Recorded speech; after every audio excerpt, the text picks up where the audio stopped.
Hi everyone, Nancy here with Cape Cod Like a Local. In today's video, I'd like to talk about the milestones in a real estate transaction. There are 6 dates that are very important in that transaction, and today I'd like to talk about each one. The first one is you've worked very hard to have an offer accepted. Congratulations, it's not an easy thing to do in this market. Now that the offer is accepted, this signifies the continuation of the transaction. The dates that are on that offer are all very important. So the next date that needs to be contended with is the home inspection. This is a date that's usually within 10 days of signing the offer.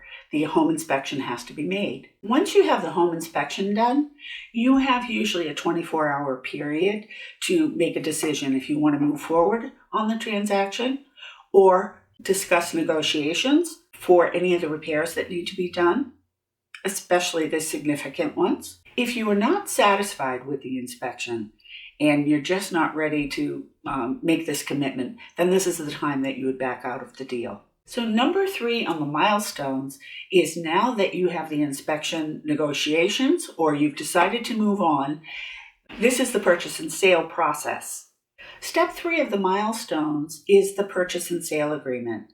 The seller and the buyer's attorney are working on their behalf to make sure that the legal language is proper for both sides. This is a significant milestone because this is the contract that binds the whole deal.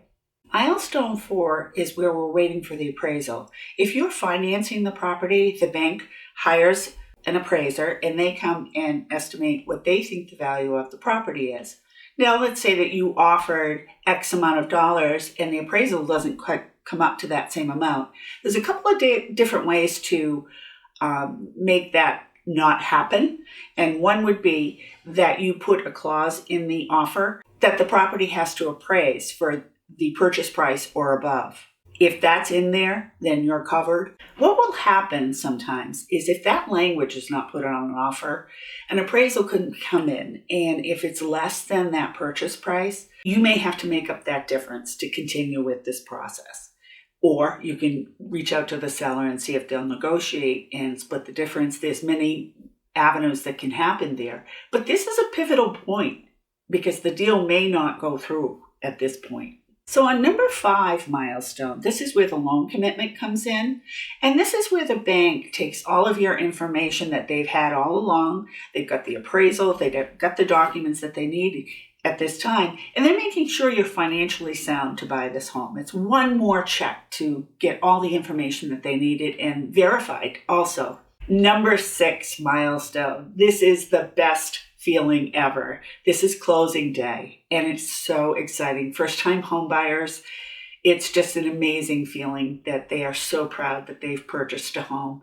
But I still see that feeling whether it's an investor or any type of buyer. Everybody is so thrilled at that day. You've worked hard to get there. There's been some milestones that were a little stressful, but you've made it. Congratulations. Remember, on that closing day, there are some things that you have to bring to make sure that the closing is fine. One of them is your license. The next is a rested hand because you're going to be signing a lot of documents. Each one will be explained to you as you go along. Your final deposit, and then any closing costs. So as you can see, there's many moving parts to purchasing a home. In today's video, we talked about the 6 milestones that stand between you and purchasing your dream home. But they also mean that you're one step closer. Thanks for watching today's video. As always, we look forward to seeing you next week. Bye.